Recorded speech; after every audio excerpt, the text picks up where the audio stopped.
കണ്ണാപ്പി ഇങ്ങോട്ട് വന്ന ഒരു അർജന്റ് കാര്യമുണ്ട്, ഇങ്ങോട്ട് വാ. എന്റെ ബോബോയും വരണേ, ഒരു അർജന്റ് കാര്യം സെറ്റ് ചെയ്യണ്ട്, വാ. അതത്തെ പ്രശ്നമാണോ? അത് പ്രശ്നമൊന്നുമല്ല, പെട്ടെന്നോ മേലോട്ടോ. കൊറേ പെണ്ണുങ്ങളൊക്കെ നിക്കുന്നുണ്ടല്ലോ അണ്ണാ. വാ.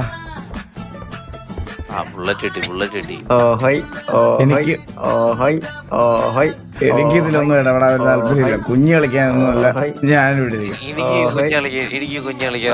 എനിക്ക് കുഞ്ഞു കളിക്കാൻ ഒരു താല്പര്യമില്ല. സീരിയസ് ആയിട്ട് കളിക്കാമെങ്കിൽ കളിക്കാൻ പറ്റും. എനിക്ക് സോണി കേറണം. ഇടത്തോട്ട് പിടിക്കാതെ നേരെ പോവോ, സോണി പോണ്ടേ? ഇങ്ങനെ ചെയ്യൂ ബാലു, ഇങ്ങനെ ഈ ഒരു ഫോഴ്സിലെ നമ്മൾ തൊഴുന്നെങ്കിൽ നമുക്ക് അടുത്ത ആറുമുളയ്ക്കും വട്ടത്തിൽ വിട്ടോ, ഇത് കറക്കിക്കൊണ്ടിരിക്കുമല്ലേ. ആറുമുള വെള്ളം കളിക്കും ജോയിൻ ചെയ്യാം. ഇത് എന്തോ അവിടെ ചെയ്തോണ്ടിരിക്കുന്നേ, പോവണ്ടേ? ഈ നമ്പർ 2 എന്തോ ചെയ്യുന്നേ? റാണ്ടം അയ്യോ വോട്ട് പറഞ്ഞേട്ടാ.